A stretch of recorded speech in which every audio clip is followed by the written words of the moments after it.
it's September. Oh my goodness, we're more than halfway through 2020, and I'm gonna put good vibes out in the universe that things go smoothly, just for everyone out there. So let's talk about books. I didn't really read a lot of books in August. I read Midnight Sun. I read The Death of Vivek Oji. And I read The Poppy War.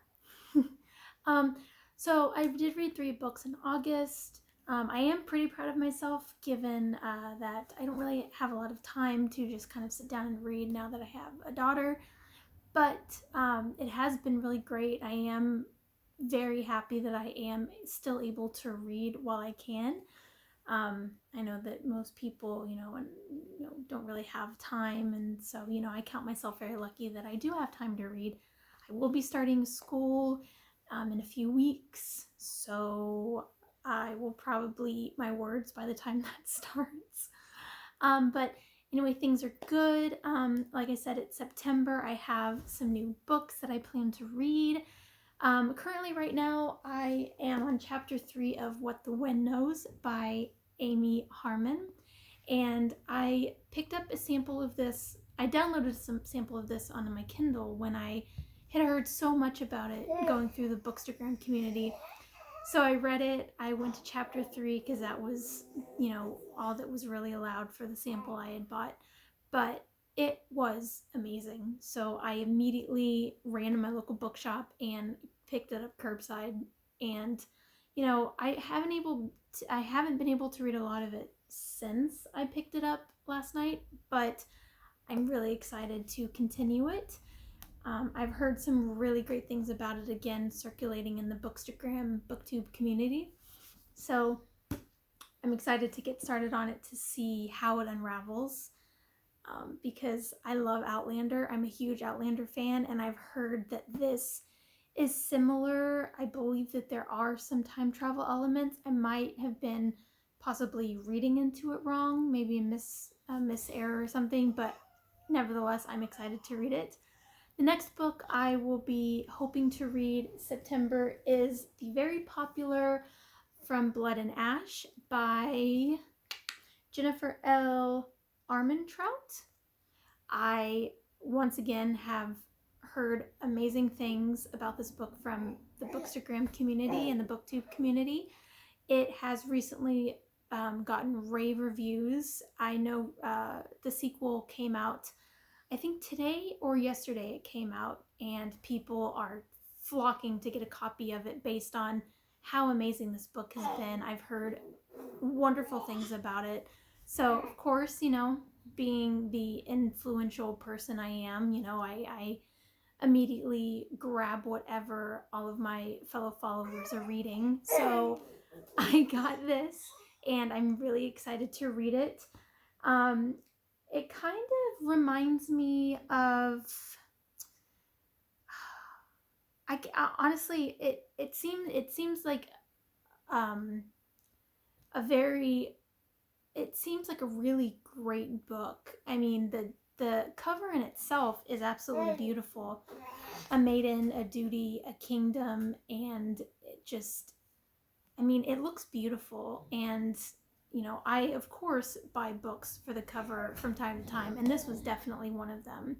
If it wasn't highly recommended from my followers and the friends I'm following, it would have definitely been a buy for the cover. Absolutely.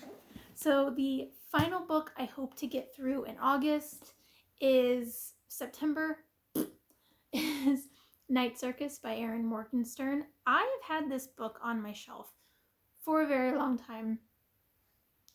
Again, most of my followers in the Bookstagram community have read this, and I have heard really great things about it. I don't know if you can see right here on my shelf, I have The Starless Sea by Erin Morgenstern.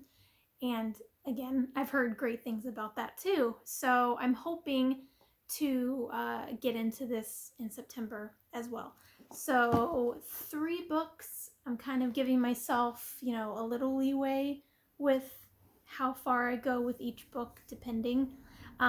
So in August, the books I read Midnight Sun, The Death of Vivek Oji, and The Poppy War. So Midnight Sun, you know, I recently did a video on my Instagram about the book, and when I first read it, I was very taken aback. The teenager in me with her huge Edward Wall poster was just screaming like, yes, you finished it, you're complete, everything's great, this was a great read. And it was, and then as the days went on and the nostalgia of it kind of seeped away, it kind of really made me think about the concepts of it, and it made me really think of the characters and the plot and the perspective. And looking back on it, the Twilight series is good, but I feel like there were a lot of opportunities missed, and I feel like Stephenie Meyer really held on to her way of writing that she did in the Twilight series. And given that she had an opportunity to completely turn the plot around, to turn the characters around, she really stayed in her little bubble. And while that was great for Twilight, I really feel like it could have been more. When I was a teenager and I read these books, it really filled me up, and it ignited my love of reading. But now at 26, I'm not that teenager anymore. I want to read, I want to be more diverse in my reading, and I want to be more diverse in my plots and, characters and settings. And so reading Midnight Sun was essentially reading Twilight again, but from Edward's perspective, which I know was her, her point of Midnight Sun.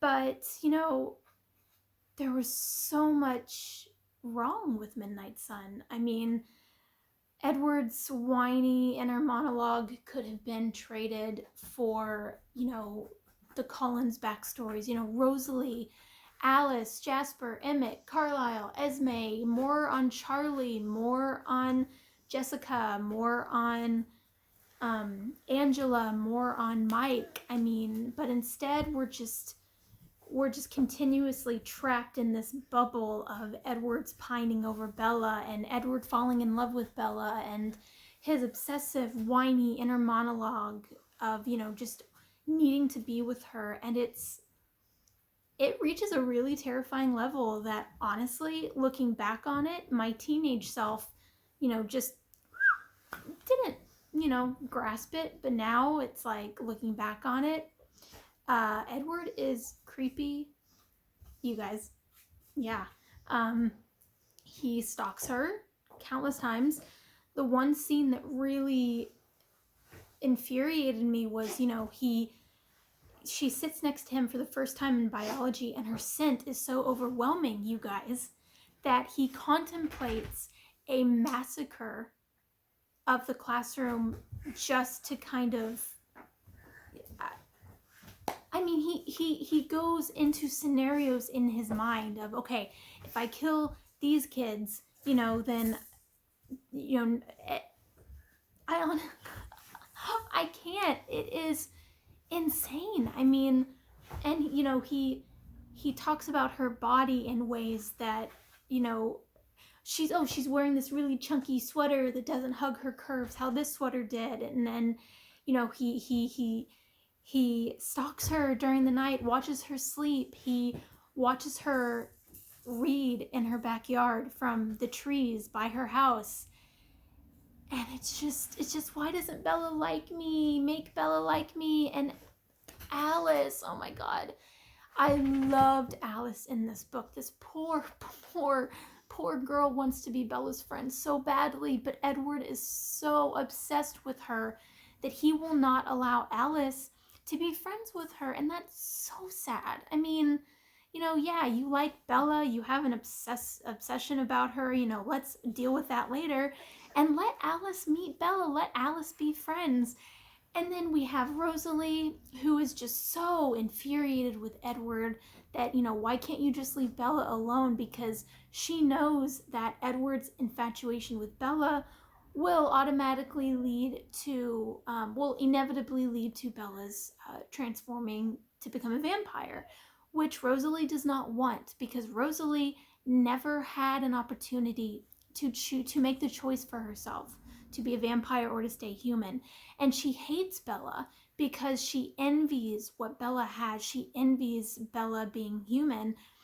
And when she finds out that, Edward has this immediate pull towards Bella, she hates it because she knows that Bella is going to have this life that Rosalie never wanted. And it breaks my heart even further to know that, you know, in the beginning, we didn't really understand why Rosalie had this hatred for Bella. And then Eclipse came along and we found Rosalie's backstory. We understood her reasoning. And now it's even more cemented in Midnight Sun. And it really just breaks your heart for Rosalie because she never had a chance. She never had a choice to say, I don't want to be a vampire. I want to be human again. I want to continue being human. And Bella has this opportunity, but because she's with Edward, that opportunity of choice just slips further and further away. And of course, with Alice's visions, Alice's visions connecting with the plot of the book. And I mean, it's a really great book in some parts, especially with Alice and just the Cullen family in general. They have such a rich backstory and such a rich environment. And I really feel like Stephanie Meyer could have honed in, gone a different route. Instead it's just pages and pages and pages and chapters of Edward's inner monologue. And it's just like, okay, let's read about something else for a change. So I did finish it. At first it was an amazing book that just washed over me in nostalgia, but having really thought about it, it's kind of like, okay, let's talk about something else other than Bella's skin or the fact that you invade people's privacy just to figure out what Bella's thinking about. So Midnight Sun, was a so-so read. I read The Death of Vivek Oji, and oh my god, I mean, that book was beautiful. It deals with Vivek, who deals with his closeted sexuality in a Nigerian family. His parents don't really have a very good view into who he is as a person, as a boy, as a man. And he has to hide who he really is from his family.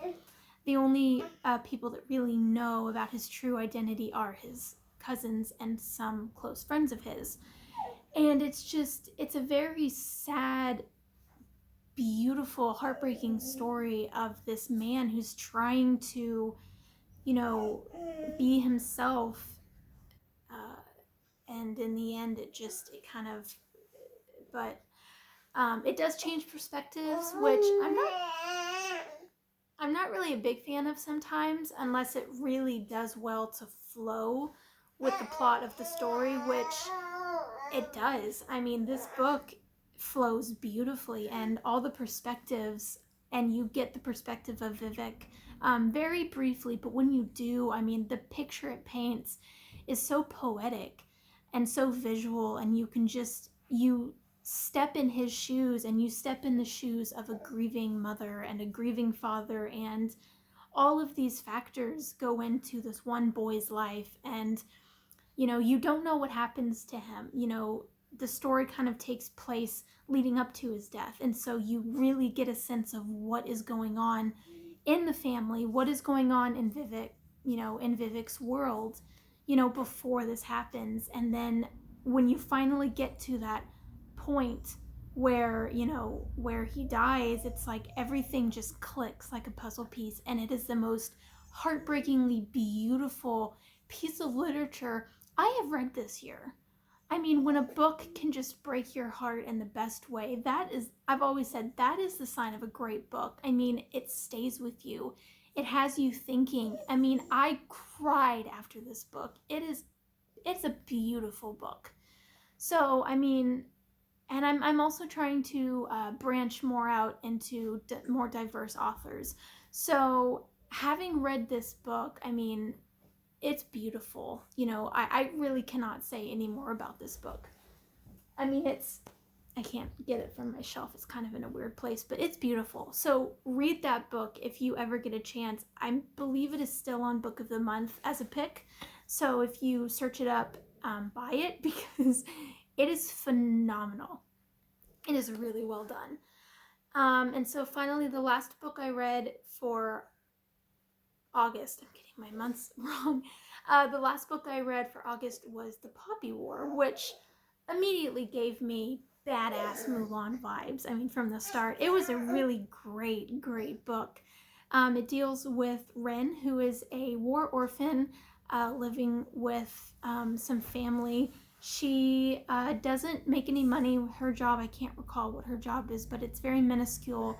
She is set to be betrothed to a really awful guy that she doesn't want anything to do with. And so she finds this opportunity to train in this really amazing academy. And so she hits the books, she studies, she gets into the academy, and she finds just this rich plethora of information about the Poppy Wars before her, and just the wars that went on, and all of the gods and the empires, and just amazing information that is just fed to her and just ignites her fires of wanting to help and wanting to make herself a place in history.